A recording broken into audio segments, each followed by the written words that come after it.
Bonjour à tous et bienvenue dans ce nouvel épisode. Alors nous sommes à la fin de la 5e semaine du confinement et je reçois donc à distance depuis Paris le comédien Félix Radu. Bonjour Félix, comment ça va? Bonjour, ça va très bien et toi? Ça va très bien, on fait comme si on ne s'était pas parlé avant. Ouais, grave. Alors comment tu vis ton petit confinement à Paris? Ah bah écoute, je le vis très très bien, dans le sens où je me suis occupé, j'ai trouvé une occupation, je fais des vidéos. Je le vis difficilement plus globalement, dans le sens où c'est un peu incertain, on sait pas quand est-ce qu'on reprend la scène. Le théâtre me manque terriblement, puis mes amis aussi, puis ma famille aussi. Mais je pense qu'il y a eu pire dans l'histoire, pour de vrai, et je pense qu'on est loin d'être mal loti. J'ai un toit, j'ai à manger dans mon frigo. Et voilà quoi, je pense que c'est l'opportunité de changer de décor et de se forcer à faire d'autres choses quoi.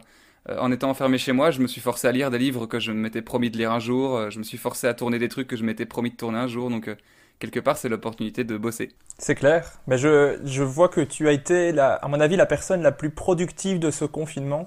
Ah, franchement, c'est impressionnant. Je suis impressionné parce que tu arrives à sortir une vidéo tous les jours dans laquelle tu expliques de façon humoristique mais complète une citation par jour. Ça t'est venu d'où cette envie d'expliquer des citations? En fait, à la base, ma prod et moi, on a discuté sur un projet. Elle m'a demandé de travailler sur une émission. Donc moi, j'ai créé un type d'émission qui était une sorte de vulgarisation de littérature où je racontais des grands classiques de manière drôle et décalée. Et on a cherché une chaîne télé qui serait capable ou qui aurait envie d'investir dedans. Et puis le confinement est arrivé en plein milieu de ce démarchage. Donc je me suis retrouvé enfermé chez moi et ma prod m'a dit, à la place de rester tout seul dans ton lit et d'attendre que ça se passe, peut-être trouve un moyen de détourner et de faire une version light et allégée de ton vrai projet, quoi. Histoire de faire quelque chose et de prouver aux chaînes télé que tu sais travailler vite et bien. Et donc j'ai réfléchi à un concept un peu frère, quoi, un peu cousin de ce que j'avais envie de faire à la télévision. Et j'en ai tourné dans ma chambre. Ok, et du coup, tu as choisi de prendre des citations, une par jour. Et comment tu fais pour choisir en fait ces citations Parce que maintenant, j'ai vu qu'il y avait plusieurs personnes qui t'en avaient proposé, mais au départ, comment t'as commencé? Au début, alors j'avais plein de citations de littérature ou de philosophie que j'aimais et dont j'avais jamais vérifié la véracité ou jamais vérifié le sens large et complet.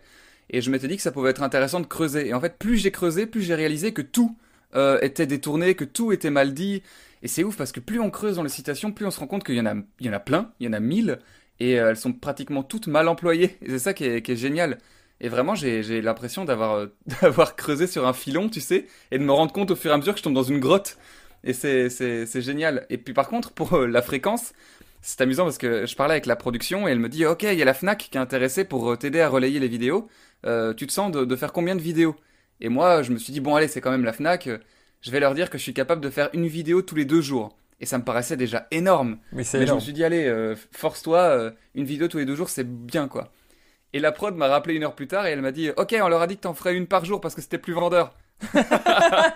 Et j'ai fait, je te demande pardon. Ouais, et la prod m'a fait, non, mais si jamais t'abandonnes au bout d'une semaine, on t'en voudra pas, tu sais. Mais c'est juste histoire que y ait de l'émulsion, quoi. Et j'ai trop de fierté que pour annoncer que je suis fatigué. J'ai beaucoup trop de fierté. Donc je me force, enfin, forcer non, parce que c'est un plaisir, mais je me force à tenir le rythme, en tout cas. Et c'est un vrai truc d'armée, quoi. Je me lève tous les jours à 9h, je lis, je me documente, et puis je tourne, et puis je finis mon montage vers 17h, quoi.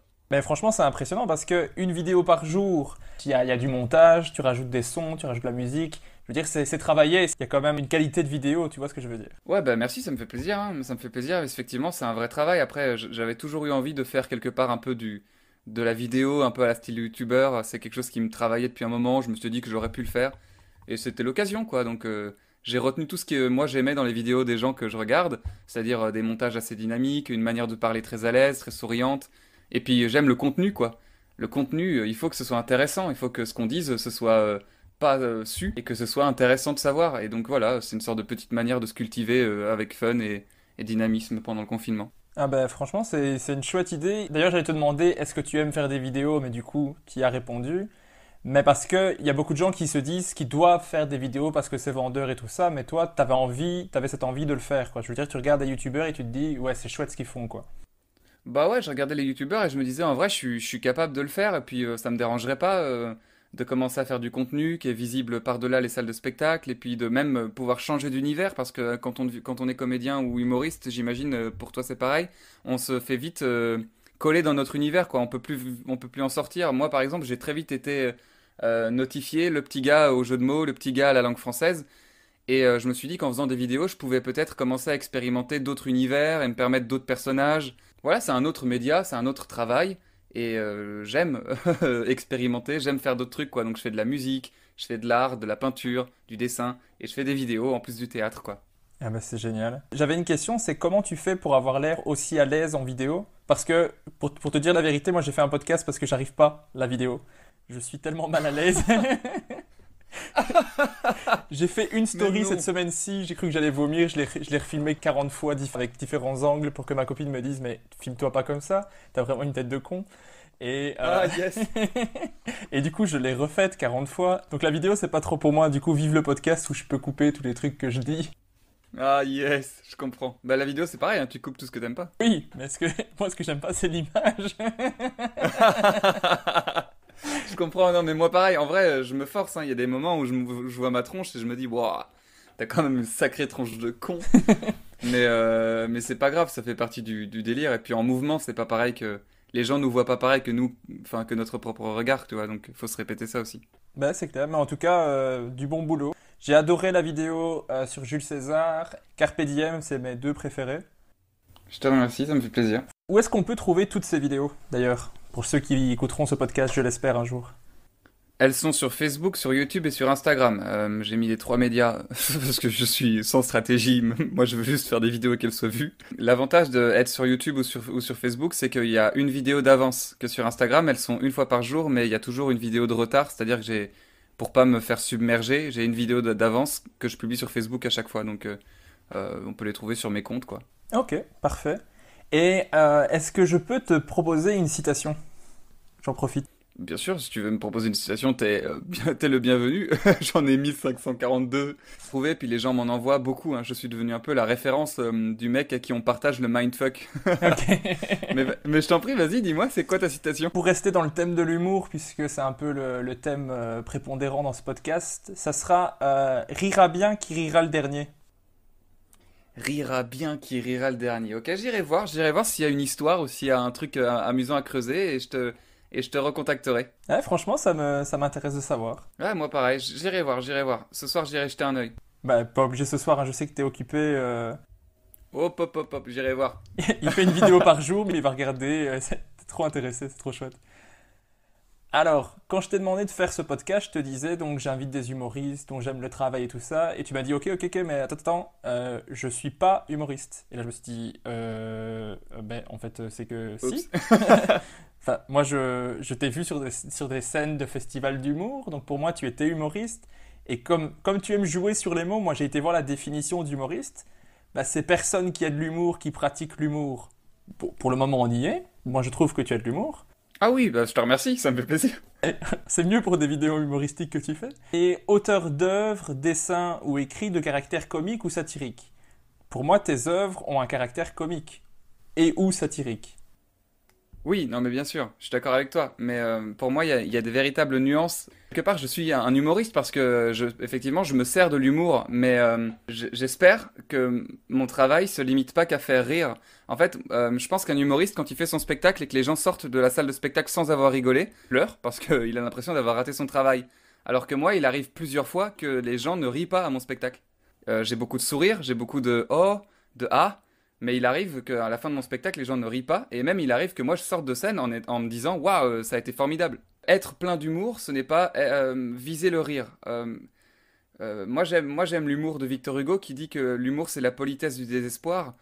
Et je trouve ça très joli de faire d'un acte désespéré, d'essayer de faire rire ou de partager des choses dédramatisées. Enfin, j'ai une formation de comédien, moi. J'estime, après, si tant est qu'un artiste peut avoir une vision juste de lui-même, hein, mais j'estime être un comédien et un homme de théâtre. Et quand on me dit que je suis un humoriste, j'ai l'impression qu'on m'arrache la partie de mon travail qui consiste au drame, qui consiste aux choses sérieuses. Et j'ai l'impression de me retrouver dans la cour du roi avec un chapeau de clown, tu sais, alors que parfois j'ai pas envie d'être drôle.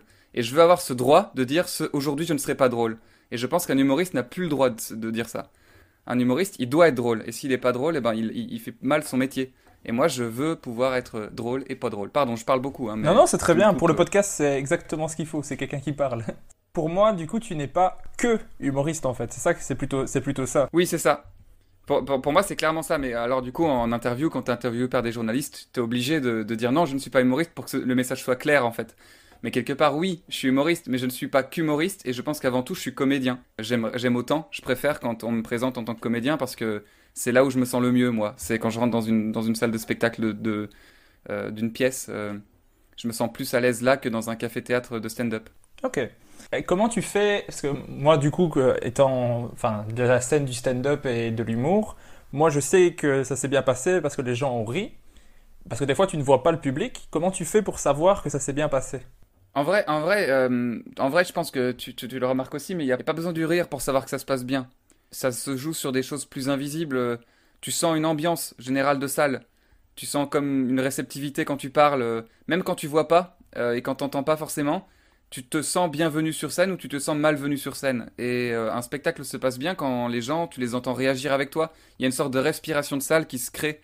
C'est vraiment un cocon, quoi. Il y a une... tout le monde se met sur la même longueur d'onde et quand tu parles, t'as la sensation d'être écouté. Et ça se joue sur des petits détails. T'entends des petits O, des petits A, des petits soufflements de nez. Et tout est dans la nuance. Et je trouve que le sourire est tellement plus charmant que le rire. Parce que le rire est quelque chose qu'on ne contrôle pas. Le rire, ça se jette malgré nous. On n'en tire pas grand-chose. Alors que le sourire, c'est une vraie démarche. C'est toujours en partant de quelque chose. Je trouve que le sourire est plus important que le rire. Et je préférerais me dire que je fais un spectacle de sourire. Ok. Ah, c'est marrant. Parce que moi, j'ai complètement l'inverse. C'est que justement, comme tu dis, le rire, c'est... Allez, c'est inconscient, c'est involontaire. Justement, du coup, je trouve ça très très honnête en fait. Ah non, mais c'est vrai. Un truc que j'adore avec l'humour, justement, c'est que si ça fait rire, c'est tout. Tu vois, il n'y a pas besoin de réfléchir derrière. C'est juste, ça t'a fait rire. Pourquoi? Parce que c'est drôle, on passe à autre chose. Je comprends, je comprends. Et c'est ça, c'est vraiment un truc que j'adore dans les spectacles d'humour, c'est que c'est tellement drôle que ça va te faire rire et ça vient naturellement. Ouais, mais moi, ce qui me stresse dans le rire, c'est que le rire peut autant être provoqué par une œuvre magistrale que par un bruit de paix. Ok, oui.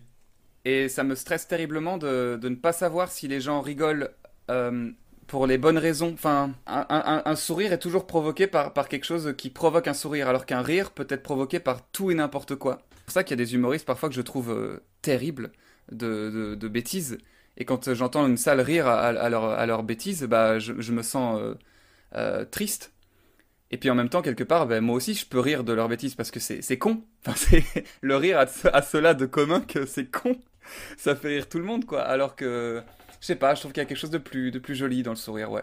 Ah, mais je comprends. Mais c'est ton droit. Après, il y a beaucoup d'humoristes qui cherchent quand même à faire, Ah non, mais bien apporter, sûr. apporter quelque chose derrière. Et justement, moi, Non, mais bien sûr. c'est les humoristes que je préfère parce que clairement, il y a des blagues de paix qui sont très drôles. C'est pas ça que tu vas garder en mémoire et que tu vas garder pendant des années. Exactement, exactement. Et ben moi c'est ça qui me stresse, c'est d'être quelque chose qui est oublié après le rire, tu vois, qu'on sorte de ma salle de spectacle et qu'on se dise je me suis bien marré. Mais bien sûr que il y a des humoristes magistraux qui savent de l'art du rire. Enfin, je veux dire, il y a des spectacles, c'est des missiles nucléaires, hein. Il y a une vanne toutes les phrases. Et en plus, ce sont des vannes qu'ils ont écrites, hein, contrairement à certains, qui sont novatrices, qui dénoncent, c'est satirique, c'est intelligent. Non, non, mais on est dans une époque, au niveau de l'humour, on est dans une époque de ouf. Ok. Parce que tu m'avais expliqué que tu consommais pas beaucoup d'humour au final, mais j'ai l'impression que quand même un petit peu. Ah ouais, mais en fait, j'en consomme parce que bah, quelque part, je suis dans le métier du seul en scène. Du coup, je suis obligé. Je côtoie beaucoup de gens, dont toi d'ailleurs, hein. Je côtoie beaucoup de gens qui ont des seuls en scène, qui ont des one man, qui veulent faire humoriste, qui sont humoristes. Et par affection, par amitié et par curiosité, et parce que aussi c'est un peu l'art de notre époque, l'humour. On le sait quoi, on voit sur Netflix les spectacles, on va dans les salles de café-théâtre. Donc je sais, j'ai une culture minimum de l'humour étant dans le métier quoi. Mais d'un avis personnel, je me dirigerais effectivement plus facilement vers un Molière qui me ferait beaucoup plus rire que vers un stand-up. Après, ouais, j'aime les deux, mais le stand-up, moi, ça me fait vibrer, quoi. Comme toi, sûrement le théâtre. Ouais, bah ouais, je pense que c'est exactement ça, hein. C'est une passion, c'est un truc à l'intérieur, quoi. Et ça se justifie pas, hein. Il y a des hommes de stand-up, il y a des hommes de théâtre, il y a des hommes de clown, il y a des hommes de sketch. Enfin, il y a des femmes aussi, hein. Il y a des... Mais on avait parlé avec Étienne Serre dans le dernier épisode, c'est que c'est vraiment très dommage qu'en fait il n'y a pas de pont entre théâtre et humour, ou en tout cas très peu, qu'on les sépare fort, alors que des fois il y a quand même des points de ralliement. Ouais, mais je trouve que en fait l'humour et le théâtre ont pris deux chemins différents et ils sont clairement en train de marcher l'un à gauche et l'un à droite. Je trouve que l'humour a pris une direction qui est trop accessible dans le sens où n'importe qui aujourd'hui peut prendre un micro, alors que le théâtre est devenu beaucoup trop élitiste. Dans le sens où maintenant les théâtreux ils font du théâtre que pour les théâtreux et ça s'auto-suce la bite. Enfin, c'est devenu très incestueux le théâtre. Ouais, Et je trouve ça dommage parce que ces deux arts-là sont formidables et sont un peu cousins, sont un peu frères. Il y a clairement des points de contact. L'humour devrait se rappeler que c'est un travail et que n'importe qui ne peut pas raconter des blagues juste parce qu'il a trouvé quelqu'un d'autre drôle en Amérique et lui prendre ses vannes. On n'a pas le droit de faire ça, c'est un taf. Et donc il faut travailler ses textes, il faut travailler son clown, son personnage, se dire que si tu montes sur scène, bah, c'est un rendez-vous quelque part. Donc... Et le théâtre, pareil, il faut qu'ils descendent un peu de leur estal. Là, c'est bon, hein, c'est jamais que du théâtre, hein, les copains. À la base, on est là pour les gens, pour le peuple. Et de faire les intellectuels parce qu'on met quatre mots compliqués avec deux syllabes, c'est bon. donc j'entends dans ce que tu dis que tu es en fait un très grand fan de Gad Elmaleh, apparemment. Ah, le mec va se tirer des problèmes. Non, mais quand j'étais petit, moi, j'aimais bien Gad Ah, Elmaleh. mais moi Enfin, tout le monde aimait j'adore, bien Gad Elmaleh. j'adore. Parce que quelque part, il a énormément d'élégance, il a une diction, une déclamation qui est presque parfaite, il a du charme. Et c'est un très bon vendeur de tapis, quoi. Genre, il vend bien son truc. Et c'est un bel homme de théâtre. Pour le coup, je trouve que c'est un bel homme de théâtre qui fait de l'humour. Quand on a appris ce plagiat, tous ces emprunts de blagues, etc. Malgré le fait que c'était une autre époque, malgré le fait que la manière dont ça s'est su est pas spécialement la plus déontologique du monde. Moi, ça a cassé un truc perso. Moi, je me suis dit, du coup, Somme. J'aurais préféré connaître la personne qui a écrit la vanne plutôt que Gad Elmaleh. Ouais, ben, j'ai eu la même chose que toi parce que, et je suis pas le seul, il y a énormément d'humoristes qui ont voulu commencer parce que ils ont regardé Gad Elmaleh. Moi, c'est clairement Gad Elmaleh, je me suis dit, waouh, il fait le meilleur métier du monde, je veux faire ça. Mais Bah, c'est joli. jamais je me suis dit, je veux faire ses blagues à lui. Et c'est ça la différence.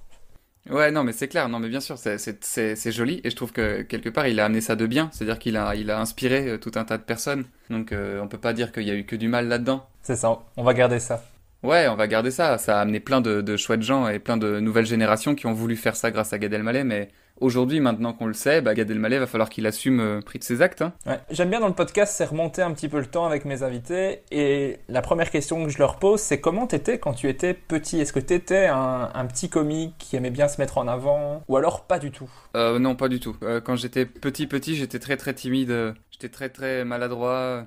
En fait, j'étais dans une école catholique très serrée avec des enfants de village, quoi. Donc c'était pas les enfants les plus intellectuels de la planète. Et je me rappelle que je me faisais chahuter parce que je préférais écrire dans un cahier plutôt que jouer au football. C'est devenu un peu une sorte de tradition dans cette école de bully tous les enfants qui étaient pas porteurs de marque Nike ou fans de voitures. C'est très cliché, mais enfin, pour le coup, c'est véridique. Et moi, j'ai très mal vécu ces années d'enfance parce que j'avais du mal à faire comprendre aux enfants de mon âge que si j'étais différent, c'était pas grave. J'avais du mal à faire comprendre à mes parents que je comprenais pas pourquoi on m'aimait pas. Et j'avais du mal à faire comprendre aux adultes que j'étais pas demeuré. À cet âge-là, mes professeurs me prenaient pour un con. Comme j'étais très discret, que j'osais pas trop la ramener parce que je me faisais fracasser dans la cour de récré, et que j'avais des mauvaises notes à l'école parce que j'étais très distrait, je me rappelle que mes professeurs avaient fait venir mes parents pour leur dire qu'il fallait peut-être me mettre en menuiserie parce que j'étais pas un intellectuel. Et je me rappelle que ça m'avait profondément blessé d'être abandonné à la fois par les enfants, à la fois par mes parents qui arrivaient pas à trouver le bon moyen de m'attraper, et à la fois par les adultes. Et j'étais très en colère. Et donc j'étais un enfant très en colère. J'ai beaucoup fugué, j'ai beaucoup dit des méchancetés, j'écrivais beaucoup pour le coup. Et puis je sais pas, avec le temps ça s'est calmé, genre j'étais dans une école d'art, j'ai découvert le théâtre, et j'ai réalisé que ma place elle était là, qu'il y avait des gens qui me ressemblaient, qui étaient. Et quand t'es entouré de gens qui ont la même fragilité que toi, la même sensibilité, bah tu te calmes, tu t'apaises. Et vraiment, découvrir le théâtre, ça m'a apaisé. Je me suis dit, ah ok, j'ai mon aquarium là. Enfin, je peux arrêter de faire le poisson volant et d'essayer de rester dans les airs, quoi. Et du coup, tu disais que tu écrivais déjà à ce moment-là. T'as commencé à écrire quand? Vraiment primaire ou plutôt à début d'adolescence? J'ai commencé à écrire très tôt, mais je me rappelle plus exactement l'âge, mais j'étais encore un baby, quoi. J'étais un petit chat, quoi. J'écrivais des petits poèmes un peu nuls. Je me rappelle que ma maman trouvait ça joli, mais ça devait être vraiment médiocre, mais elle a eu la décence de me dire que c'était bien pour que je continue. mais j'ai toujours écrit depuis longtemps. J'ai lu dans ta biographie sur ton site internet felixradu.com, je fais de la pub au passage, Ah, yes! que tu avais commencé à écrire vraiment tôt et que tu écrivais même c'est des poèmes pour les filles. Ouais, bah ouais. Comme j'étais très timide, j'écrivais et que j'étais un profond romantique. Quand j'étais petit, j'étais un grand idéaliste. Encore aujourd'hui, j'espère, j'imagine, mais un peu plus résigné quand même. Mais quand j'étais petit, ouais, j'étais un profond romantique. Je quittais jamais mon livre de Victor Hugo, Les Contemplations, que je trouvais magnifique. C'est la première vision que j'ai eue de l'amour. C'est le premier contact que j'ai eu avec le sentiment amoureux, c'est Victor Hugo. Et je m'étais dit, waouh, ça ressemble à ça d'aimer une femme. Ça ressemble à ça quand tu comptes pour quelqu'un, quand t'éprouves de l'amour pour quelqu'un. Et j'étais vraiment très admiratif du romantisme. Donc j'écrivais des poèmes pour les filles dont j'étais amoureux. Mhm. Et comme j'étais trop timide et que je savais qu'elles allaient pas m'aimer parce que bah, j'étais pas le plus populaire, j'étais tout frêle, tout chétif, bah, j'écrivais mes poèmes, je les signais par un autre prénom que le mien et je les mettais dans leur casier. Ça n'a jamais marché, hein. En même temps, si tu ne notes pas ton nom, ça ne va pas marcher, c'est clair. Oui, mais j'étais quand même là, pas loin, à guetter, tu vois, je guettais. Donc on ne saura jamais si les poèmes fonctionnent avec les filles du coup. Oh bah si, aujourd'hui, t'en fais pas que j'ai continué d'en écrire et ça les a pas empêchés de partir, donc je peux te l'assurer, la poésie n'aide pas. C'est bon à savoir. Ouais, bah oui, c'est bon à savoir. Je ne sais pas si l'humour fonctionne plus. Disons que je pense que la poésie ou l'humour aide à attirer, mais aide pas à garder. C'est un peu quelque chose qui sort de l'ordinaire, ça nous fait rire, ça nous fait réfléchir, ça nous fait sourire, et donc on est attiré, et puis ça se lasse, quoi. On se lasse et... On sent de l'optimisme face à l'amour. Ah, non. Bah, j'ai pas envie de m'étendre sur ma vie Non, mais privée, t'inquiète, ouais, t'inquiète. Je comprends. Est-ce que déjà à ce moment-là, tu regardais beaucoup de spectacles, pas spécialement d'humour, mais de théâtre, déjà à ce moment-là? J'avais ma mère qui m'amenait souvent au théâtre pour voir des spectacles pour enfants. Et donc j'ai toujours plus ou moins, même si je me rendais pas vraiment compte que c'était du théâtre parce que j'étais très petit, mais elle m'amenait au théâtre, on allait voir des spectacles de marionnettes, des spectacles un peu plus adultes, et moi j'essayais de comprendre. Et je pense que ça a quelque part doucement planté la graine du métier artistique. Et quand j'ai grandi, que j'ai rejoint cette école d'art de théâtre, j'ai rejoint un projet culturel aussi, qui a été mené par Wajdi Mouawad, qui est un metteur en scène. Et son projet c'était trop chelou, c'était trop bizarre, mec. C'est le metteur en scène, en gros, il a fait débloquer les budgets de la culture pour emmener 50 jeunes francophones, donc il y avait de l'île de la Réunion, du Québec, de Namur, de France à Nantes. Et ces 50 jeunes, il les a fait voyager pendant 5 ans gratuitement, donc on payait rien, et on voyageait dans un pays par an pour apprendre quelque part une sorte de leçon de vie. Et donc on allait au Sénégal, on est allé à Lyon, on est allé, moi je suis allé à Auschwitz, je suis allé à Tirana, et donc c'était vraiment une sorte d'expérience culturelle qui nous a permis de grandir et d'apprendre. C'est trop bizarre. Mais c'est bizarre, mais c'est génial. Ouais, c'était génial. Je peux t'assurer que c'était les meilleures vacances de ma vie, quoi. Genre, on retrouvait 50 jeunes qui étaient une sorte de famille, et on partait en voyage avec que des intervenants que Wajdi Mouawad, du coup, faisait venir. Donc, on avait des grandes dames de l'imprimerie de Lyon, on avait des grandes dames qui ont survécu à Auschwitz. Enfin, c'était éprouvant, quoi. Et c'était un bagage intérieur que je garde profondément, quoi. Et je pense que c'est largement une brique fondatrice de ce que je suis aujourd'hui. Et du coup, t'as dû côtoyer du coup des jeunes qui étaient un peu plus, qui avaient plus de similitudes avec toi. Ouais, mais c'est clairement la transition qui a fait que j'étais tout seul avec des gens qui me ressemblaient pas, où j'étais très malheureux. Et puis j'ai commencé à voyager, à rencontrer des jeunes qui me ressemblaient, qui avaient les mêmes difficultés à communiquer, à s'aimer. On a formé une sorte de petite famille, on se retrouvait chaque année. Et en fait, ça a fait une transition de Félix est tout seul, à Félix se rend compte qu'il est pas tout seul, à Félix se rend compte qu'il est plus fort que ce qu'il ne croit, et à Félix va maintenant essayer de rassembler les gens tout seul pour que tout le monde réalise que personne n'est seul, hein, finalement. Donc c'est un peu rendre l'appareil, quoi. Bah, c'est super chouette. Franchement, ce projet est génial. J'avais jamais entendu parler de ça. Il était génial, vraiment c'était trop cool. J'ai vu que tu t'étais essayé vraiment à plein de styles dans l'écriture. T'as fait du roman, de la chanson, du rap, des scènes, du sketch. Est-ce que tout a été concluant ou alors tu t'es dit ouais ça c'est bon, c'est pas mon truc du tout, j'abandonne ça? Y a aucune fois où je me suis dit que je m'étais planté. Il y a aucune fois. Le roman, je pense que je le ferai plus tard parce que c'est quelque chose qui demande plus de longueur dans l'effort. Parce que moi j'aime les idées courtes, dynamiques, et je m'ennuie très vite. Et le roman, il faut s'attacher à une idée et travailler longtemps. J'ai très envie de faire un album de rap ou un album de slam, et je pense que ça va se faire dans l'année là. Ok. C'est un rêve que je porte depuis longtemps et je pense que ça va se concrétiser aujourd'hui.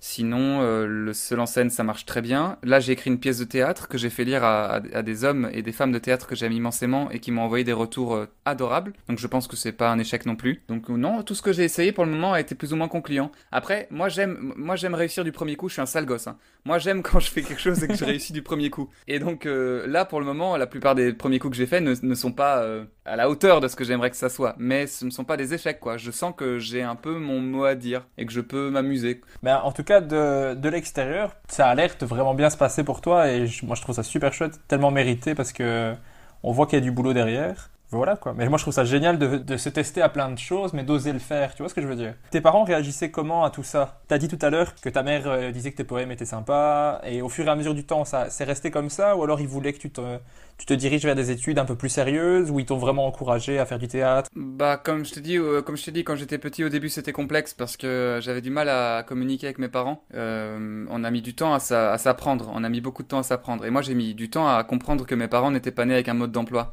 Tu sais, quand t'es petit, t'as l'impression que tes parents sont un peu des demi-dieux et que ils gèrent la situation, leur vie c'est facile, leur amour est indestructible. Et quand t'as leur âge, enfin, quand en tout cas t'as 24 ans, tu sais que ce sont juste des enfants qui ont grandi et qui font de leur mieux, quoi, qui galèrent de ouf. Oui, c'est clair.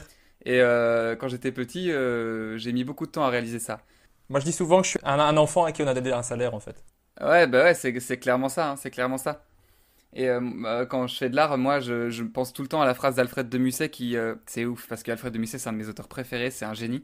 Et ce mec a écrit dans les Confessions d'un enfant du siècle, il parle aux auteurs qu'il aimait et qu'il lisait, et il dit, pardonnez-moi aux grands auteurs, c'est ouf, il s'excuse, il dit, pardonnez-moi aux grands auteurs, pardonnez-moi, vous êtes des demi-dieux, et moi, je ne suis qu'un enfant qui souffre. Et je trouve ça magistral, cette formulation.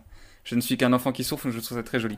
À Et fond. donc, mes parents ont mis du temps à comprendre parce que quand j'ai dit que je voulais faire de l'art et que j'étais en école religieuse, là, mon père m'a dit, ok, on va te mettre dans une école d'art, mais tu vas faire architecte, parce qu'architecture, c'est de l'art utile. Et, Ouf. et puis, il a très vite réalisé que c'était pas fait pour moi. De Mais l'art je me suis... utile. ouais, bah ouais, Le terme. j'ai un papa particulier qui, quand il a une idée, il la lâche rarement. Après, ce qui est cool, c'est que quand il a la bonne idée, bah, t'es sûr que tu peux compter sur lui, mais quand il a la mauvaise, vas-y pour le faire changer d'avis, quoi. Après, j'ai eu de la chance, hein, pour le coup, mes parents, malgré le fait que ils ont pas été tout de suite emballés, ils ont pas mis de bâton dans les roues, quoi. Ils m'ont pas dit, si tu y vas, tu n'es plus notre enfant. Enfin, ils ont pas été emballés tout de suite, mais j'ai très vite mis en place des choses. J'ai commencé à écrire, à m'inscrire à des scènes. Et il n'a pas fallu grand-chose pour qu'ils réalisent que ma place, elle était là, que j'avais envie de faire ça et que si je le faisais pas, j'avais rien à faire ici. Et donc, ils ont très vite changé de bord et ce sont devenus mes meilleurs compagnons de route, quoi. Aujourd'hui, mes parents, sans eux, je fais pas grand-chose. Ah bah c'est génial. Donc tu as fait des études, c'est art de la parole et du théâtre. T'as fait ça où? Ouais, à Namur, à l'IATA. Ok. Pourquoi cette école-là en particulier? Mon père m'y a inscrit parce qu'au début, il voulait me mettre en architecture. Et c'était la ville où je suis né, la ville où il a grandi, mon père. Et je pense qu'il avait envie, parce qu'il a été élève dans cette école, il avait envie que j'y aille aussi, quoi. Ok. Et il m'a inscrit en internat. Il m'a inscrit en internat quand il m'a mis dans cette école pour que je grandisse. Et je pense que ça a été une très bonne chose, malgré le fait que j'ai beaucoup pleuré au début. Parce que ça m'a effectivement aidé à pas mal grandir. Donc ça a été une vraie étape de ma vie, l'IATA. Et ben justement, j'allais te demander qu'est-ce que ça t'a apporté cette école? Bah, l'autonomie, hein, quand je me suis retrouvé à l'internat, j'étais dans la chambre du caïd de l'internat. C'est incroyable, vraiment le hasard de ouf. Je suis tombé sur le chef du clan de l'internat, tu vois. C'était un mec qui se rasait pas, tu vois, genre un peu barbu, mal rasé, un peu bad guy, brun ténébreux, qui fracasse les gens quand ça les fait chier. Hmm. Et quand il m'avait regardé, il m'avait dit, ok, toi et moi, ça va être complexe, parce que moi j'étais le petit chat avec son cahier de poésie. Et je me rappelle qu'il y avait une sorte d'équilibre qui s'était créé dans le sens où lui me protégeait à l'internat, c'était trop cool, parce que j'avais un garde du corps. Genre, comme j'étais son coloc, et ben, les autres venaient pas me faire chier, quoi. Et à la fois, moi, quelque part, j'aidais à ce que notre petite chambre soit toujours rangée, je lui racontais un petit peu de la poésie, etc. Donc il y avait vraiment un équilibre de... Moi, je lui lisais des poèmes le soir pour lui dire, regarde, ça c'est Victor Hugo, c'est très joli. Et lui, la journée, me protégeait, il m'aidait à me sociabiliser, il me présentait des gens, donc vraiment ça a été trop bien. Et à l'IATA, du coup, j'ai rencontré ces hommes de théâtre qui ont fait que je me suis ouvert, quoi. J'ai réalisé que je pouvais parler, que c'était là ma place, que j'aimais ça, que j'aimais vraiment profondément quelque chose. Et voilà, ça m'a apporté le théâtre, l'amour des mots. T'as même réussi à faire aimer du Victor Hugo au caïd de l'école. C'est beau. Ouais, mais je me rappelle, tu sais, c'était des lits superposés et je dormais au-dessus et lui en bas. Et le soir, ouais, je racontais un peu ma vie. Et puis je prenais des bouquins et je faisais, tu sais, il y a ce poème-là, je le lisais. Alors je sais pas s'il m'écoutait ou s'il m'écoutait pas, mais je sais que c'était vraiment des vrais moments de partage un peu maladroits. Et c'était super. Vraiment, j'en garde un souvenir charmant. Bah je trouve ça trop chouette. On dirait un peu une scène de film entre deux prisonniers. Ah ouais, bah on était prisonniers de notre enfance. Oh, c'est beau ça. Ah yes. Ah, je trouve ça beau. Ça pourrait être un titre de roman. Ce sera le titre du film de ma vie si jamais un jour j'ai de quoi raconter un film. Ça marche. Et moi, je t'ai rencontré quand tu as joué ton spectacle complet. Je pense que c'était, je sais pas si c'était la première fois, mais en tout cas, c'était une des premières fois quand tu as joué au festival de Remicourt. C'est la première fois que tu jouais ton spectacle complet qui s'appelle Les mots s'improsent. Comment t'es arrivé en fait au festival de Remicourt? J'avais reçu un mail d'un ami à moi à qui j'avais lu des textes pour le faire rire en colloque de vacances. Et il m'avait envoyé un lien pour le vous rire, pour m'inscrire dans un concours du vous rire. Il m'avait dit, écoute, tes textes, vraiment, moi, ils me font marrer, tu devrais aller t'inscrire dans cette scène-là, c'est pour les jeunes, t'as ta place, quoi. Et je sais pas pourquoi, je me suis dit, effectivement, j'ai des textes, puis comme j'aime le théâtre, je pourrais m'inscrire, quoi. Et j'y ai été, j'ai gagné le concours du vous rire des jeunes, et j'ai rencontré Michel de Zobi, qui est le directeur, enfin, qui était le directeur de Remicourt, et qui m'a dit, après la scène, il m'a dit, mais viens à mon concours, quoi. Viens, j'ai un concours et t'as ta place aussi. Je me suis inscrit à Remicourt, j'ai gagné Remicourt. Il y avait prix du public et prix de la presse que le RUT a gagné, et moi j'avais gagné le prix du festival qui était pour la création d'un spectacle. C'est ça. Pendant un an, t'étais suivi pour la création de ton spectacle. C'est ça, hein. C'est ça, pendant un an j'avais accès à la salle de Remicourt pour écrire, essayer, faire les lumières avec le régisseur qui s'appelle Kevin. Qui est un super bon régisseur d'ailleurs. Ouais, qui est le meilleur de tous. Et c'est grâce à lui que j'ai monté ce spectacle parce que j'avais que des textes et c'est lui qui les a mis en lumière. Et je me rappelle qu'il s'est arraché les cheveux pendant des heures. Mais t'as eu l'aide d'un metteur en scène aussi, je pense. Après, pour Remicourt, j'étais tout seul. J'avais 18 ans, je crois. 17 ans, 18 ans. Et j'étais tout seul. Et j'avais Kevin qui s'arrachait les cheveux sur sa console et qui me créait une sorte de petite mise en lumière qui était vraiment charmante. Et puis là, maintenant, il y a un an, j'ai rencontré mon metteur en scène qui s'appelle Julien Luguette, qui m'a remis en scène le spectacle. Et maintenant, c'est devenu un vrai spectacle de théâtre parce que Julien, c'est un mec de théâtre. Hein, il joue dans plusieurs pièces sur Paris. Et là, pour le coup, on a vraiment créé une scénographie, une mise en scène. Il y a des vrais moments qui sont pas drôles parce que j'osais pas les assumer quand j'étais tout seul. Parce que quand j'étais tout seul, j'ai dû enchaîner les festivals d'humour parce que c'est la seule chose qui est accessible quand tu es jeune et que tu as des textes de seul en scène. Ok. Et quand je faisais les concours, on me faisait jamais gagner. Les autres gagnaient tout le temps. Et puis moi, les membres du jury venaient me voir en disant, ouais, mais qu'est-ce que tu fais avec des jeux de mots? C'est ringard. Puis en plus, c'est pas super drôle. Tu devrais parler de choses de jeunes. Et j'ai beaucoup complexé sur les moments où j'étais pas comique et où j'avais pas envie d'être comique. Je complexais parce que je comprenais pas pourquoi j'avais pas ma place. Ok. Et avec Julien, là, il y a un an, et ben, on en a discuté. Et il m'a dit, mais en fait, si t'as pas ta place en humour, c'est peut-être parce que t'es pas un humoriste. Et si t'as envie d'être drôle, bah, sois drôle. Et si t'as pas envie d'être drôle, bah, sois pas drôle, en fait. Et ça a été un soulagement d'assumer enfin l'ambiguïté qu'il peut y avoir dans le seul en scène que j'ai, avec l'humour, parce qu'effectivement, il y a des moments qui sont comiques, avec les moments qui ne sont pas comiques et qui sont dramatiques. Et voilà, maintenant je trouve que c'est un joli extraterrestre le spectacle, c'est un joli funambule qui marche entre l'humour et le théâtre. Et ça ressemble vraiment beaucoup à l'amour que je porte aux deux métiers. Et je suis très heureux du spectacle tel que je l'ai. Bah, j'ai vraiment hâte de le revoir du coup parce que moi j'avais vu donc la première version que tu avais fait au festival de Remicourt et j'avais déjà adoré à ce moment-là. Moi j'étais vraiment resté sur le cul parce que bah, déjà je trouvais ça tellement bien écrit, tellement bien construit. Et comme moi je suis incapable de faire des jeux de mots, ou en tout cas très peu, et de jouer avec les mots et tout ça, je trouvais ça tellement fort. Et comme tu dis tout à l'heure, on rit pas à gorge déployée, mais on sourit du début à la fin.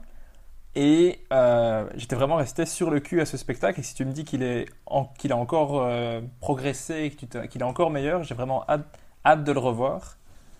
Je me suis beaucoup amélioré en interprétation et puis ça a vraiment pris une belle dimension, quoi. Il y a un petit cocon, un petit univers qui maintenant naît, je crois, j'espère. Et je suis très fier du spectacle. Bah, c'est super. Et comment ça se passe toi niveau écriture? Comment tu procèdes pour faire tout ça? Ou comment tu as procédé? Parce que maintenant je pense qu'il bouge plus trop au niveau de l'écriture ou... Ah ouais, le seul en scène, il bouge plus. Il a jamais rebougé depuis mes 17, 18 ans. Euh, J'avais procédé comment? Ben, la plupart des textes de ce spectacle, ce sont des textes que j'ai écrits éparses durant mon enfance, de mes 15 à mes 18 ans environ. C'est des textes que j'écrivais pour faire rire mes copains ou pour séduire des filles dont j'étais amoureux parce que j'avais envie de leur montrer que je savais écrire. Et donc j'avais dans mon bureau une sorte de pile de textes sur des thèmes divers. Et quand j'ai dû monter le spectacle, bah, j'ai récupéré toute ma petite pile de textes et j'ai fait ok, je voudrais parler de la mort, je voudrais parler de l'amour, je voudrais parler du temps, de la folie, de la solitude. Et voilà comment s'est créé le spectacle, quoi. J'ai juste fait une sorte de compile de tous les thèmes importants que je voulais aborder, qui sont pour moi les thèmes qui traversent la tête d'une adolescence. Ce sont les grands thèmes existentiels, quoi, qui nous parviennent quand on grandit. Et j'avais envie de les aborder avec humour, parce que je pense que quand on a 17 ans, la seule arme qu'on a, c'est l'humour. Et c'est pour ça que le spectacle est très drôle, quelque part. C'est parce que c'est la seule chose que j'avais quand j'étais petit. J'étais tellement mal à l'aise en public, j'étais tellement maladroit, que la seule chose que j'avais, c'était d'être drôle pour montrer que j'étais mal à l'aise. Je ne vois pas du tout de quoi tu parles. Ah ah. Je- Et donc voilà comment j'ai écrit ce seul en scène. Sinon, depuis, bah, je me suis perfectionné. Hein. J'ai fait de l'écriture mon métier, quoi. J'ai appris. Aujourd'hui, j'ai une sorte de structure, quoi. Quand je dois écrire quelque chose, eh ben, je me force un peu. Sinon, quand j'écris pour le plaisir, eh ben, souvent j'ai des idées qui me viennent. J'ai des grandes idées qui me traversent la tête et je fais OK. Genre pour la pièce, ça a été ça. Pour la pièce, ça faisait longtemps que je voulais écrire une pièce. Et puis un jour, ma vie privée a fait que j'ai eu l'opportunité de le faire. Et j'ai pris mon PC, je l'ai ouvert et j'ai écrit H24. Mais quand je dis H24, c'est vraiment H24 pendant 2 semaines. Et j'ai terminé la pièce en 2 semaines. Waouh. Je visualise ça souvent comme une sorte d'arbre avec un fruit, tu vois. Genre, il faut pas y aller trop. Il y a des gens qui aiment bien attendre sous l'arbre et dès qu'ils voient un semblant de fruit, ils l'arrachent. Et moi, je suis plutôt dans le sens de ah, ok, il y a un fruit qui va pousser, ok, je fais ma vie. Et puis quand je sens qu'il est arrivé à mûr, hop, j'arrive et je l'arrache. Et c'est un peu ça pour la pièce. Mais c'est fou. J'ai l'impression en fait que tu t'arrêtes jamais de travailler et d'écrire. Mais c'est parce que l'écriture, on en fait notre métier, mais c'est pas un métier. On en fait notre métier parce qu'on peut en vivre, mais quelque part, l'écriture, c'est pas quelque chose qu'on fait parce que ça nous fait plaisir. Enfin, en tout cas, moi, non. Moi, j'écris parce que si j'écris pas, je deviens taré, en fait. C'est un peu. Moi, je range le théâtre et l'écriture dans la case besoin plus que dans la case passion. Ok. Si je le fais pas, je deviens vraiment taré, quoi. Je tremble, j'ai plus envie de sortir et je serais capable de me jeter par une fenêtre, quoi. Donc c'est pour ça que quelque part je m'arrête jamais. Si je m'arrête en plus, j'ai des phases quoi, comme n'importe qui, c'est des respirations. Il y a l'inspiration et l'expiration. Mais si j'y reviens toujours, c'est parce que si je le fais pas, bah je suis malade. Je deviens malade. Au final, qu'est-ce que tu préfères faire? Jouer sur scène ou écrire le texte? Ou t'arrives pas à choisir entre les deux, c'est les deux. Bah ouais, c'est les deux. Enfin, je vois ça dans une seule, enfin dans un seul et même élan. Je vois pas de différence entre écrire quelque chose et monter sur scène pour le dire. Je vois pas de différence. Pour moi, c'est le même métier. Enfin, pour moi, c'est être artiste dans le sens où on crée des trucs et on veut les montrer quoi. Ça n'a pas de sens d'écrire des choses pour pas ne, pour ensuite ne pas être lu. Et ça n'a pas de sens de vouloir monter sur scène alors qu'on n'a rien à dire. Non, mais ce que je veux dire, c'est est-ce que tu pourrais aussi écrire pour quelqu'un d'autre et t'aurais le même plaisir ou tu aimes écrire pour toi et le jouer ensuite? Bah, on m'a déjà proposé d'écrire pour quelqu'un d'autre et je pourrais. Mais en fait, à chaque fois que j'écris quelque chose, je me dis, mais en fait, pourquoi est-ce que c'est pas moi qui le dirais? Non, mais tant que je suis capable de le dire, pourquoi est-ce que je le dirais pas? Enfin, évidemment, si j'écris un rôle pour une fille, d'office c'est très différent. Oui, je le donnerais à une comédienne volontiers. Mais tout ce que moi je me sens capable de jouer, j'ai pas le cœur de le donner à quelqu'un d'autre parce que l'écriture c'est quelque chose de tellement intime. C'est vraiment un bout de nous-mêmes, quoi. Même quand ça parle pas directement de nous, c'est tellement un bout d'âme. C'est très personnel l'écriture. Ce qu'on écrit, ça nous ressemble toujours un peu, quoi. Et je me vois mal le donner ou le mettre dans la bouche de quelqu'un d'autre. J'aime autant porter ce que j'ai écrit parce que j'entends la musicalité comme j'ai envie de la dire.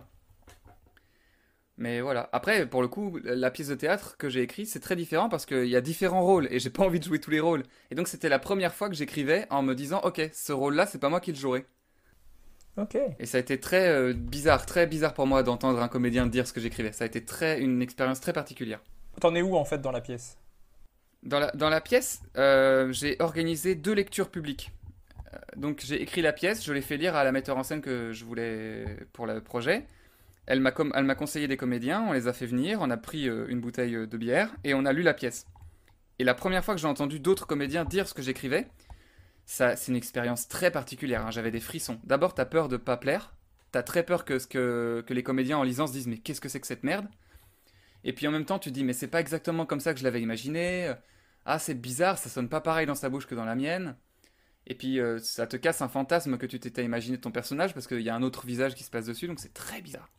Mais voilà où j'en suis dans la pièce. La pièce, j'ai fait 2 lectures publiques. On devait en faire une très grosse lecture professionnelle il y a, il y a 2 semaines, mais le confinement nous l'a supprimé. C'est un petit peu en pause pour le moment. Là, pour le moment, on attend la fin du confinement pour réorganiser la lecture professionnelle, trouver des producteurs et en avant la musique. Je trouve ça génial, encore une fois. Je vais me répéter, hein, mais je trouve ça trop chouette. Ah, t'es adorable, c'est gentil. Mais non, mais je trouve ça tellement chouette, les gens qui ont des projets comme ça et qui vont jusqu'au bout, tu vois, et qui se disent, j'ai fait un truc, je vais le montrer à quelqu'un. C'est génial, tu vois. Moi, je me suis déjà, par exemple, dit que j'avais envie d'écrire un livre, en tout cas d'essayer d'écrire un petit peu comme ça, et je me suis dit, non, laisse tomber, t'es pas capable. Tu vois ce que je veux dire? Et j'ai l'impression que toi, tu n'as pas ce laisse tomber, t'es pas capable. Bah non, j'ai jamais ressenti ce truc d'incapacité. Mais je sais que plusieurs de mes amis l'ont, mais après je sais pas si c'est parce que j'ai très vite lancé une petite boule de neige qui maintenant est devenue une sorte d'énorme avalanche avec le temps. Mais je pense que tout part des toutes petites actions, hein. Vraiment, quand j'ai écrit ce texte et que je l'ai contacté le Vaut-Rire, je m'attendais pas à me retrouver dans un truc où il fallait que je fasse d'autres choses et d'autres choses. Et ça, je me suis retrouvé embarqué dans une sorte de train qui, malgré moi, me poussait à faire des choses. Et aujourd'hui, j'ai pris le rythme. Donc je sais pas si il faut faire des tout petits trucs et puis ça démarre, ou si un jour il faut s'arracher le col, quoi, et faire un énorme truc tout de suite. Mais j'ai jamais ressenti l'incapacité de faire quelque chose. Après, je me rappelle, j'avais lu une citation je pense que je sais pas si c'est de Duras, je sais pas, mais qui disait au sujet de l'écriture, mais ça s'applique à tout. Elle disait en fait, pour écrire, il faut faire semblant qu'on sait écrire. Fake it until you make it. Ouais, c'est ça. Bah, je pense que c'est exactement la même chose, ouais. Moi souvent quand je vais écrire un truc, je me dis OK, je sais pas faire, mais je me dis c'est pas grave, fais comme si tu savais faire, et en faisant comme si, ben, j'y arrive. Ben, c'est génial que t'aies pas cette petite voix dans la tête qui te dise que t'es pas capable, donc je trouve ça super chouette. Tu as de la chance. Enfin, je sais pas si c'est de la chance ou c'est juste c'est toi qui as travaillé dessus, parce que sinon ça nous aurait privé de tout ce que tu fais. Non mais t'es adorable, arrête, tu vas me faire rougir. Ah, mais moi, les gens que je reçois dans le podcast, c'est que des gens que j'adore ce qu'ils font, hein. Donc je limite beaucoup les compliments que j'ai envie de leur faire, tu vois. Bah c'est adorable, écoute, ça me touche beaucoup. Bah, je suis comme ça, j'allais dire j'aime toucher les gens, mais c'est très bizarre. Ah. Oh, Wow. on se calme. Qu'est-ce que j'allais te demander d'autre? Ouais, t'as reçu aussi un prix, le prix Raymond DeVos. Je sais plus si c'est au Festival d'humour de Rochefort. Non, le prix Raymond DeVos, je l'ai reçu à Bagnoles de l'Orne. Ok. Et est-ce que toi, tu es un fan en fait de Raymond DeVos ou pas spécialement? Si, oui, si. En même temps, qui n'est pas fan de Raymond DeVos? Je pense que ceux qui ne le sont pas, c'est parce qu'ils connaissent pas son travail. C'était un tellement grand homme. C'est un gars qui a pas fait de longues études et qui pourtant s'est imposé dans la langue française comme un héros. C'est un grand clown avec énormément de tendresse était si imposant et pourtant si léger. Ses textes sont d'une intelligence et d'un travail qui force au respect en fait. C'est ça, Raymond DeVos, il force au respect. Clairement. Et donc oui, quelque part, je suis un grand grand fan de Raymond DeVos. Mais quand j'ai commencé à faire des jeux de mots, je le connaissais peu ou pas, presque pas du tout. Je connaissais mieux Bruno Coppens presque. Et c'est mes professeurs de théâtre qui, un jour, quand je leur ai présenté mes textes pour faire rire mes copains, qui sont venus me voir et qui m'ont fait, tu sais que tu fais le guignol là avec tes textes, mais c'est un vrai travail, hein. Enfin, je veux dire, c'est joli ce que tu écris et il y a des gens qui l'ont fait mieux. Il y a Raymond DeVos qui le fait, quoi. Tu devrais te renseigner. Et donc ma professeure m'a offert un exemplaire de l'intégrale de Raymond DeVos et j'ai tout lu. Et ça a vraiment été un oh my god, oh putain, il y a quelqu'un qui l'a fait avant moi et qui l'a fait vachement bien. Et donc j'ai jeté la moitié de mes textes parce que la plupart lui ressemblaient. Et j'ai très vite pris conscience que d'abord je voulais ce prix Raymond DeVos parce que j'étais un petit con.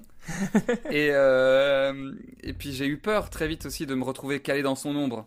Et comme j'étais petit, j'étais très influençable. Et quand on me disait, ouais, t'es le nouveau Raymond DeVos, ben, j'osais pas contredire. J'étais, ouais, grave, si vous voulez, je peux faire ça. Et aujourd'hui que maintenant j'en ai 24, j'ai clairement plus. J'ai clairement les crocs, quoi. J'ai clairement les griffes pour faire. Non, non, non, calmez-vous les copains, je suis pas le Raymond DeVos. Moi, je m'appelle Félix Radu et mon travail, il est carrément différent. Et j'ai carrément envie de défendre ça. Ok.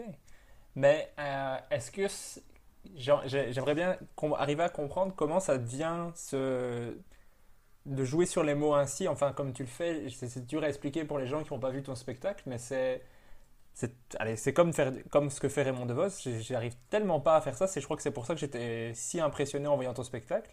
C'est que, je sais pas, il faut avoir un cerveau fait pour ça au départ ou pas spécialement. Qu'est-ce que tu en penses?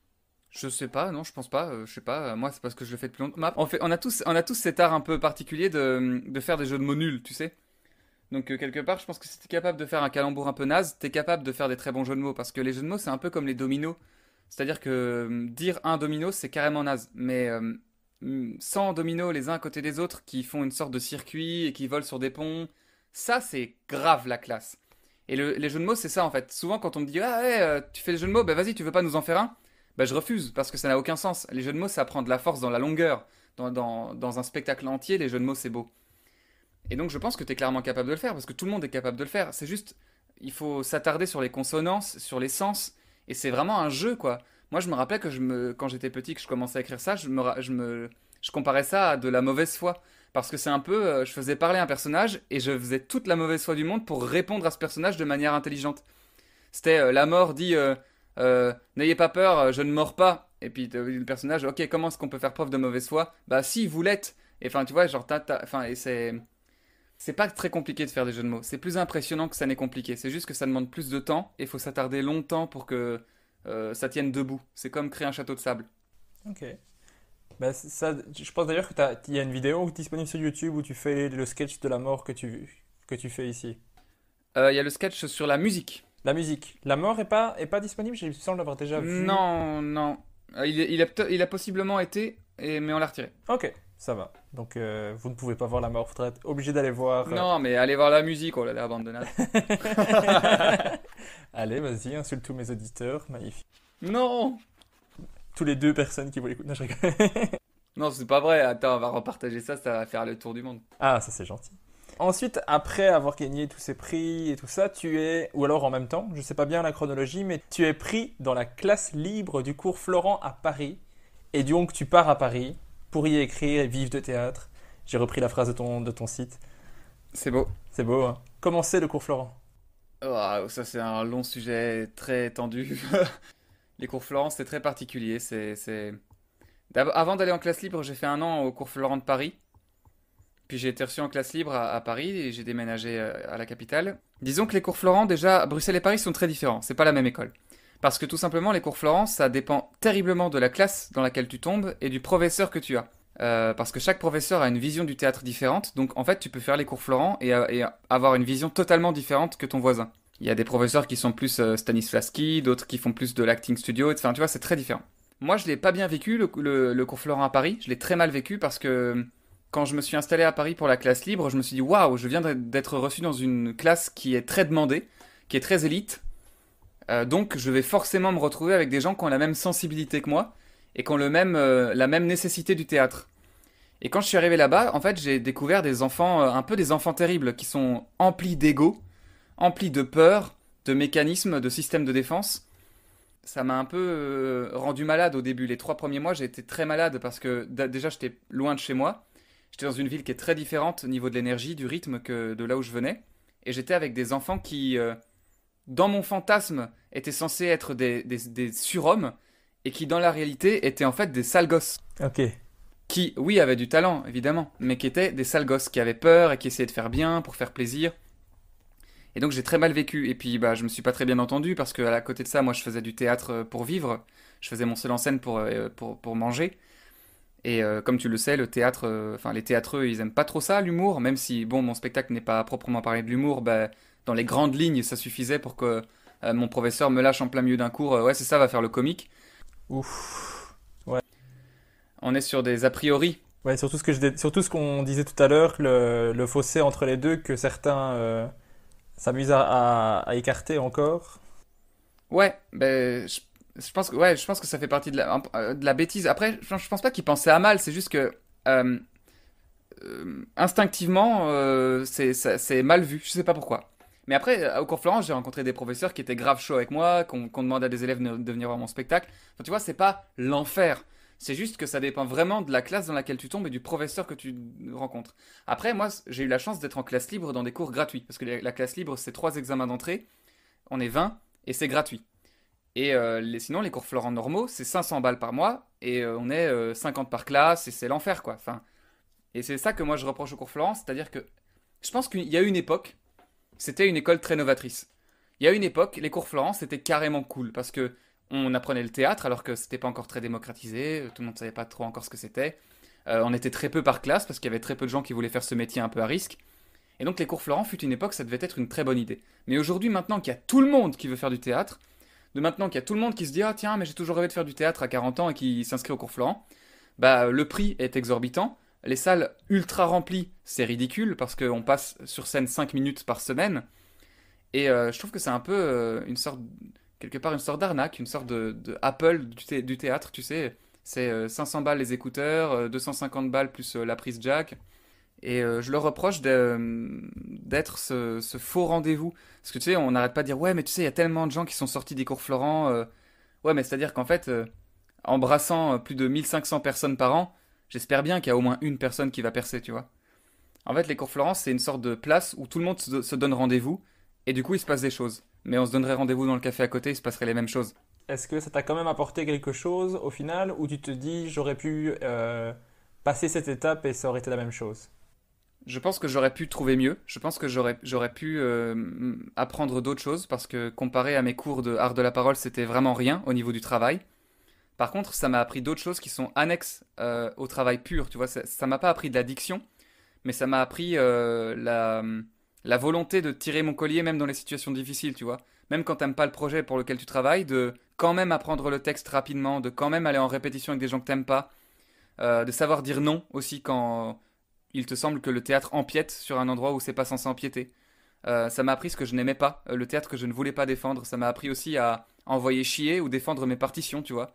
Et puis aussi, ça m'a fait rencontrer des comédiens parce que j'ai pas rencontré que des connards. Hein. J'ai rencontré des gens, des jeunes gens formidables, emplis de sensibilité et de tendresse, et ce sont devenus mes meilleurs amis aujourd'hui.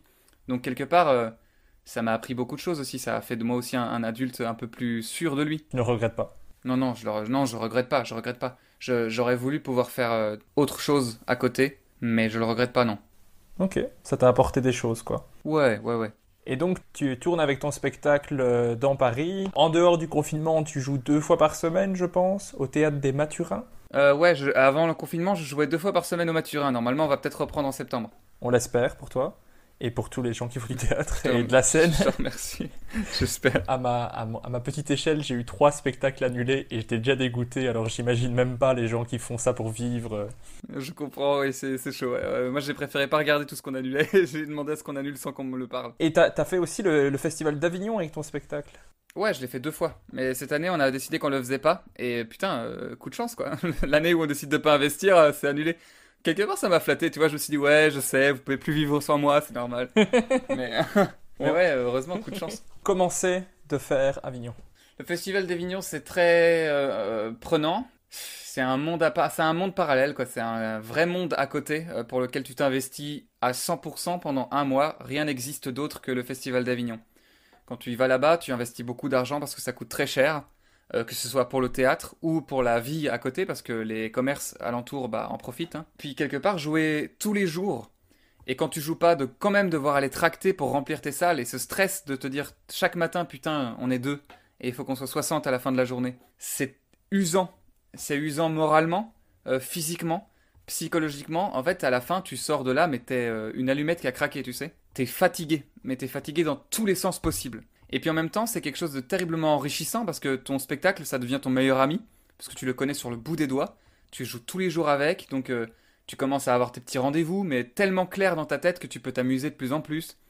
Et puis, comme il y a que des comédiens, des hommes et des femmes qui aiment le théâtre, bah tu baignes dans une sorte d'écosystèmes d'art et de poésie et d'humour. Et ça, c'est très agréable. C'est très très agréable d'aller boire des bières avec plein de gens qui ont tout le temps quelque chose à te raconter sur un auteur ou sur une pièce. Tu leur demandes qu'est-ce que tu as fait aujourd'hui, ils te disent ah, ben, j'ai été voir Cyrano de Bergerac et ils te racontent. Ça, c'est vraiment génial. Après, moi, le seul conseil que je pourrais dire, si quelqu'un veut se lancer dans cette aventure-là, c'est d'être sûr à 100% qu'ils sont prêts à défendre leur spectacle. N'y allez pas avec un projet que vous n'aimez pas et n'y allez pas avec un projet qui n'est pas prêt. Il faut y aller avec un spectacle que vous êtes sûr que vous pourrez défendre et que si quelqu'un vient le voir, il pourra dire ok, j'ai aimé et je vais en parler. Parce que si vous n'aimez plus ce que vous faites ou si ça a une mauvaise réputation, déjà vous allez perdre tout votre argent et vous allez perdre tout votre moral. Et autant ne pas vous infliger ça. Et est-ce que t'as su en profiter pour toi, aller voir d'autres spectacles ou c'était trop prenant? Non mais bien sûr, c'est l'important. Moi je me forçais même quand j'étais fatigué à aller voir des spectacles. Déjà pour aller soutenir les copains, tu vas voir les spectacles de tes potes. Et puis au bout d'un moment, bah, quand t'as fait le tour de tes potes, tu commences à aller voir les spectacles qui t'intéressent pour découvrir. Puis il y a surtout les bons plans d'Avignon qui commencent à se savoir, tu vois. Au bout de quelques semaines, il y a les bruits qui courent. Il y a les bruits qui courent de ah ce spectacle-là est bien et donc tu te laisses un peu porter par les bons avis. Donc oui, je me suis forcé à aller en voir plusieurs. Donc j'en ai vu beaucoup. Est-ce qu'il y aurait un spectacle que tu recommanderais à tout le monde, que tu as vu à Avignon et qui te dit cette chose doit être vue par le monde entier? Et je vais en dire deux. Je vais en dire un de théâtre et un d'humour. C'est de l'humour, mais ce n'est pas que de l'humour. C'est pour ça que je l'aime immensément, parce que je trouve qu'il est pareil, en funambule sur quelque chose. Si moi, j'essaye de faire du funambule entre poésie et humour, lui, il fait du funambule entre aventurier et humoriste. Il s'appelle Loïc Bartolini, et c'est un photographe aventurier qui part à travers le monde. Il va voyager dans des pays reculés, dans des forêts, etc. Avec son appareil, c'est un grand passionné de photos. Et il ramène des grands clichés, des anecdotes, des rencontres. Et il a fait un spectacle autour de ça. C'est-à-dire qu'il projette des photos qui sont incroyables et qui sont emplies d'histoires. Et il nous les raconte.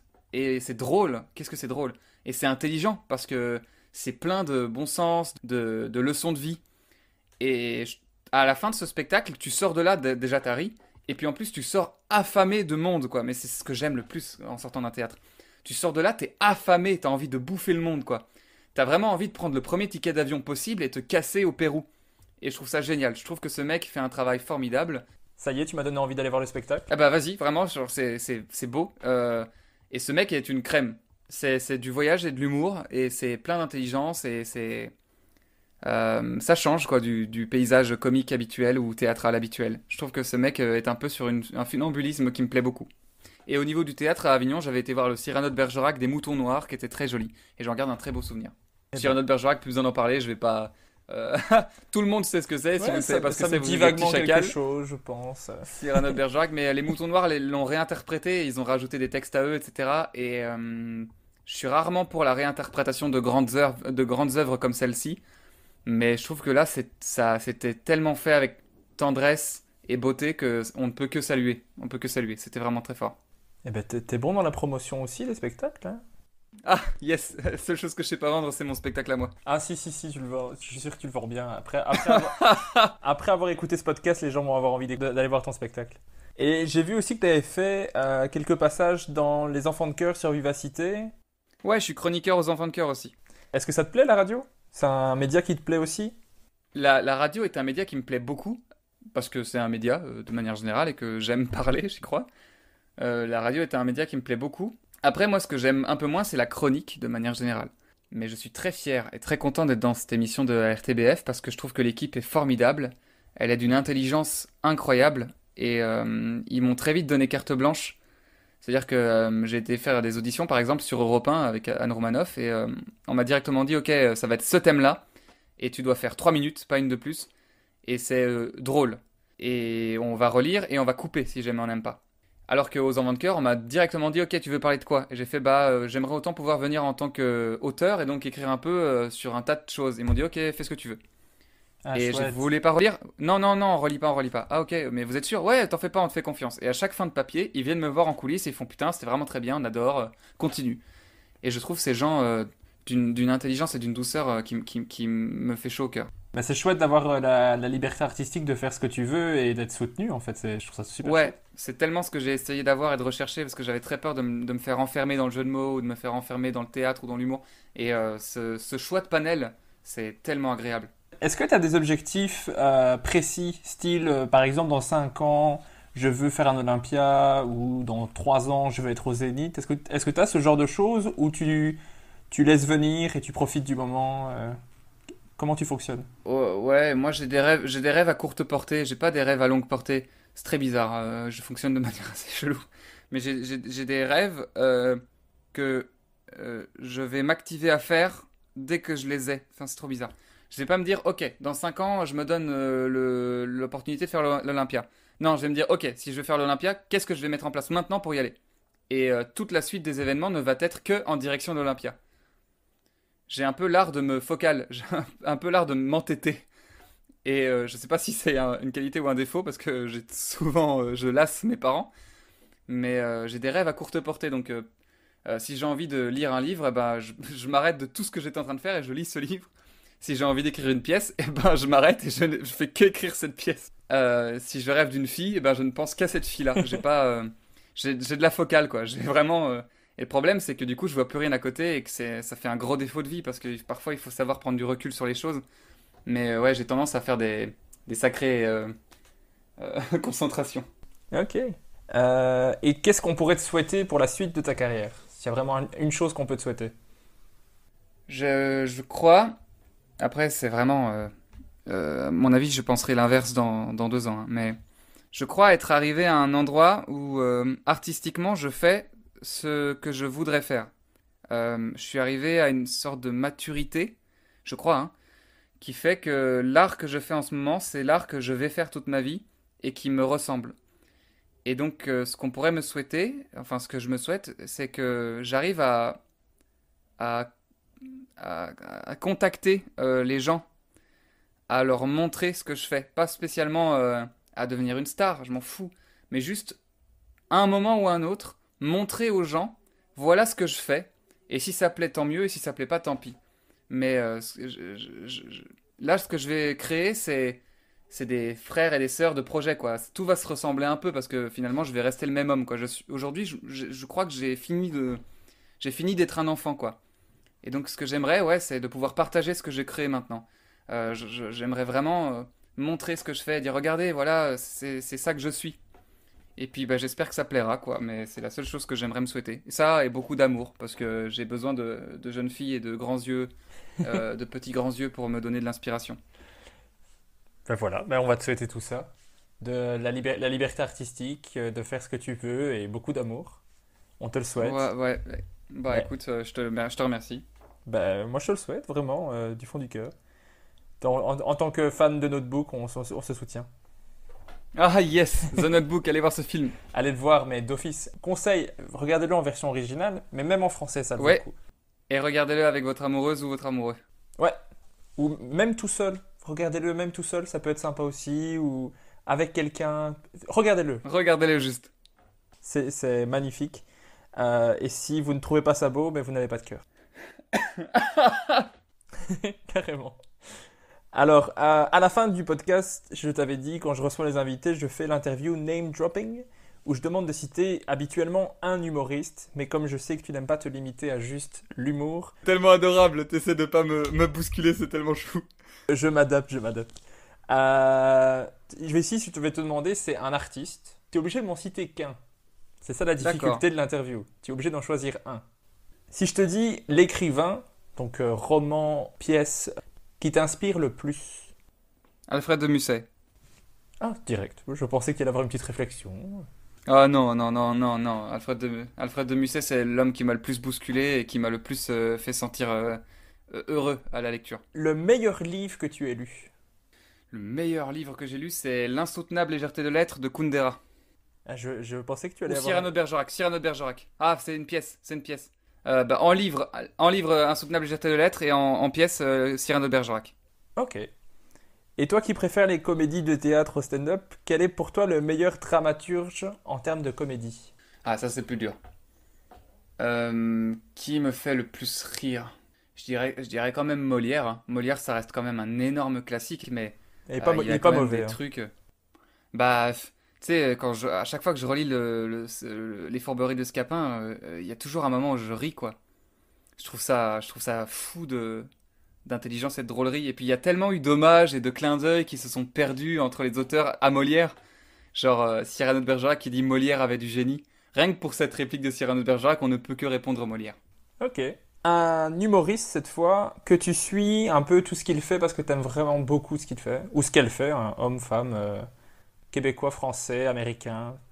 Bah, je t'ai dit, moi je suis beaucoup Loïc Bartolini parce que je trouve que c'est un jeune homme formidable, que j'aime beaucoup son travail. Je te suis toi, évidemment. Il se sent obligé de le dire. Non, je me sens pas obligé. Non, non, non, c'est vrai. Tu fais partie des garçons que j'ai rencontrés et que je suis encore avec plaisir. Qui donc? Qui donc? Qui donc? Qui donc? Ah non, j'ai droit qu'à un. Bah voilà, je dis toi et Loïc. Ça fait deux, mais ça fait. Ça marche, mais j'ai vraiment hâte de découvrir ce Loïc. Parce que c'est rare qu'on me cite un humoriste que j'arrive pas à situer. Et là, j'ai envie d'aller voir tout de suite. L'humoriste qui, pour toi, a la meilleure plume, qui écrit le mieux. Pas spécialement celui qui joue le mieux, mais que tu te dis au niveau écriture, c'est lui le meilleur. De vivant ou de mort? Peu importe. Des proches. Des proches. Ou Raymond DeVos. Des proches ou Raymond DeVos. Des Provos. Des provos. Ouais, sinon en vivant, Blanche Gardin, elle écrit très bien. Maintenant, du coup, je vais te demander de choisir entre deux artistes. Tu peux justifier ou pas, c'est comme tu veux, mais tu dois choisir entre l'un ou l'autre. Alors, Très bien, très c'est pas bien. toujours dans le même style, c'est juste tu dois choisir un des deux. Et j'ai fait exprès de prendre des gens qui vont clairement te mettre en difficulté en essayant de voir ce que tu aimes. Est-ce que tu es prêt? Je suis prêt. Bon, alors, tout à l'heure, tu as dit les deux, mais maintenant, je te demande de choisir De Vos ou des proches. De Provos ne marche plus ici. Ah, ouais, j'ai cru comprendre. Euh, je vais dire DeVos parce que j'ai trop je lui dois trop de choses, quoi. Aujourd'hui, la Fondation Raymond DeVos, elle m'a tellement aidé. Et puis, ça a été un homme qui, quand même, malgré le fait que maintenant c'est devenu un peu une sorte d'énorme artiste que j'en ai marre d'être. À qui j'en ai marre d'être rattaché, ça reste quand même un putain de grand homme, quoi. Donc, je vais dire DeVos, ouais. Ok, ça marche. Moi, je prends des proches, comme ça, il n'y en a aucun des deux qui va être vexé. Ouais, ouais. Je t'en supplie. Entre Molière et Shakespeare. Oh putain. Euh, Je vais dire Molière. Je vais dire Molière parce que, à mon avis, un Anglais aura plus facile à répondre Shakespeare. Moi, comme je parle assez mal anglais, je suis obligé de lire les traductions. Et même si les traductions peuvent amener quelque chose au texte, c'est toujours mieux de lire l'auteur dans sa langue originelle parce que du coup, il y a des expressions, des rythmiques, des sonorités euh, qui appartiennent vraiment aux pièces et aux auteurs. Donc, je vais dire Molière parce que déjà, je lis dans la langue originelle, parce que c'est la langue française, la langue que moi j'aime énormément, parce qu'il est plein d'humour. Il est tellement drôle et puis en même temps il y a des vrais moments de théâtre et il a tellement été productif de chefs-d'œuvre qu'on ne peut que dire Molière. Ok. Alors maintenant la battle au niveau des écrivains entre Camus et Victor Hugo. Ah et vraiment t'as décidé de faire chier. Ah, je suis content, j'ai réussi. Ah ouais mais c'est tellement horrible. Camus ou Victor Hugo. J'ai vraiment été sur ton mur, chercher tout ce que tu aimais, et après je les ai mis en compétition les uns avec T'es les un autres. bâtard. T'es un bâtard. Je vais dire. Je vais dire Victor Hugo. Je vais dire Victor Hugo parce que je lui dois trop pareil. Victor Hugo, ça a été mon premier gros bouquin que j'ai jamais quitté. Ça a été lui qui m'a inspiré le romantisme. C'est lui qui m'a dicté ma manière d'aimer aujourd'hui. Et je continue, malgré le fait que je me mange quand même de sacrées claques, je continue de croire à l'idéal amoureux, à l'idéal féminin, à l'utopisme politique. Et je pense que je lui dois beaucoup. Donc Victor Hugo. Victor Hugo, ça marche. Entre Manon Le Pomme et PE. T'es un connard. Oh là là, l'enfoiré. Oh non, je peux pas faire ça. C'est deux personnes que j'aime tellement et ils sont tellement doués. T'es un connard. Je peux pas, je peux pas, je peux pas, je peux pas. Je vais répondre vote du public. Waouh, non, non, non, non, PE et Manon Le Pomme, ils sont trop bien. Ils sont trop bien tous les deux. Ah Faut mais pas. moi j'adore les deux, j'adore les deux. Ah, mais je sais. C'est deux styles vraiment différents à Très différent. mort, mais c'est Mais deux artistes. humainement parlant, c'est les mêmes dans le sens où ce sont des gens vrais et des gens intelligents, doux. Et ils ont tous les deux joué un rôle important dans ma vie, dans le sens où quand j'étais tout petit, que j'avais besoin de conseils, j'ai appelé PE alors que je n'avais pas encore fait de théâtre. Et c'est PE qui m'a donné mes premiers conseils, qui m'a dit tu devrais t'inscrire là, tu devrais faire ça. Et Manon Le Pomme, ça a été la première personne à voir mon spectacle et qui m'a donné des derniers conseils avant que le public rentre. Donc voilà, je peux pas les départager, ils sont trop importants pour moi. Ça marche. Entre Étienne Serre et Alex Vizorek. Mais t'es un connard. Bah oui, oui. T'es le pire homme du monde, t'es le pire. Entre non mais je peux pas Étienne Serck Étienne Serck et Alex Vizorek, je peux pas je peux pas. En vrai je pourrais parce que Étienne Serck on commence à être de plus en plus proches dans le sens où euh, ça fait longtemps qu'on se croise mais on n'a jamais été amis. Et là avec le temps, je le croise de plus en plus parce qu'il s'est lié d'amitié avec ma maman et quand on se croise, eh ben, on se découvre une sincère affection. Alors qu'Alex Vizorek au début, quand j'ai commencé, je le voyais beaucoup parce qu'il était moins connu qu'aujourd'hui et qu'on se retrouvait souvent dans les événements culturels de Belgique. Et donc je vais dire qu'auparavant j'aurais répondu à Alex Vizorek parce que ça reste un papa quoi, il m'a aidé, il m'a fait ma préface de bouquin, c'est un ami que j'aime, que je trouve tellement nécessaire dans le paysage humoristique aujourd'hui.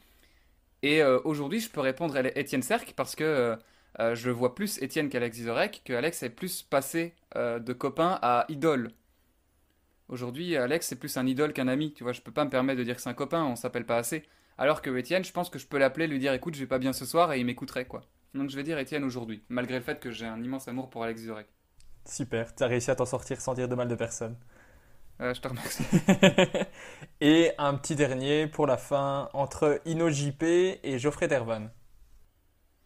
Ino JP et Geoffrey. Je vais pas les départager parce que c'est deux personnes super cool. Ino JP, c'est le mec qui m'a suivi à Remicourt et puis on s'est rencontrés à Rochefort. Geoffrey, je le connais peu en vrai. On s'est croisés deux, trois fois. On est potes. Je pense qu'on s'entend bien, mais on se connaît peu. Et Ino JP, on a été assez proches au début. Puis il est parti vivre au Québec, il est revenu et on s'est pas revu depuis. Donc, Mais je dirais sur scène peut-être. ah, sur scène. Eh ben c'est marrant parce que je vais dire que Geoffrey fait quelque chose qui me parlerait plus dans la structure, mais dans le fond, c'est InnoJP qui me touche le plus. Donc pour la forme, Geoffrey, et pour le fond, Inno. Ah, tu demandes à quelqu'un de départager deux personnes et il donne des compliments à deux sur deux points différents, c'est magnifique. Je suis beaucoup trop fort, tu peux pas me tester, mec. Bah, je vais arrêter alors. Je vais juste te demander pour la fin, est-ce qu'il y a quelqu'un que tu aimerais entendre dans le même exercice que toi, que tu te dis cette personne, ça serait vraiment chouette qu'on fasse le podcast avec elle? Bah fais un podcast avec Loïc. Loïc. Loïc Bartolini. Oui, Loïc Bartolini, voilà. Ok, bah je peux essayer. Je vais déjà aller voir ce qu'il fait parce que... Ah non mais sans rire, c'est normal que tu invites des gens de qui t'aimes le travail, enfin c'est normal bien sûr. Et puis quelqu'un qui pour le coup est intéressant à écouter parce qu'il a plein d'histoires et d'anecdotes, qu'il est très intelligent, bah Loïc pour le coup moi j'aimerais beaucoup entendre un peu son podcast de vie. Ok, super. Ben je pense qu'une fois que j'aurai arrêté ce podcast, je vais aller voir ce qu'il fait, s'il y a des choses disponibles sur Internet, parce que tu as piqué ma curiosité. Bah hésite pas à lui envoyer un message même pour te renseigner et il sera à même de te répondre. Ok. Eh ben, en tout cas, je pense que s'il écoute, il sera content de la belle promotion que tu fais de son spectacle, en tout cas. Ouais j'avoue j'abuse. En vrai il est pas si ouf, genre le connard. Tu sais. Eh ben, voilà. J'ai posé tout ce que j'avais envie de poser comme question. J'ai trouvé ça vraiment chouette. Et je te remercie d'avoir accepté de faire le podcast. Bah merci à toi de m'avoir invité, hein, c'était un vrai plaisir et puis désolé j'ai beaucoup parlé mais merci beaucoup de m'avoir invité. C'est comme Étienne, d'ailleurs, je vois pourquoi vous pouvez être amis. Il s'excusait beaucoup aussi de parler longuement, mais dans un podcast, c'est exactement ce qu'il faut. Je préfère une conversation que monologue quoi. Oui, mais je serais très embêté si dans le podcast je disais est-ce que c'était. Comment t'étais quand t'étais petit? Ben, drôle. Ah l'horreur. C'est l'horreur. Après, moi, j'ai Non. j'ai plus rien. Après 10 minutes, j'ai plus de questions. Donc, c'est vraiment chouette quand tu parles, parce que moi, ce qui m'intéresse, c'est vraiment que les gens qui t'écoutent se disent ah, ok, il réfléchit comme ça, il fonctionne comme ça, c'est pour ça qu'il fait ça. Donc, voilà. Merci beaucoup. Merci à toi. Et j'espère que ceux qui écouteront ce podcast, ça leur plaira. À bientôt! Bah moi pareil, à bientôt.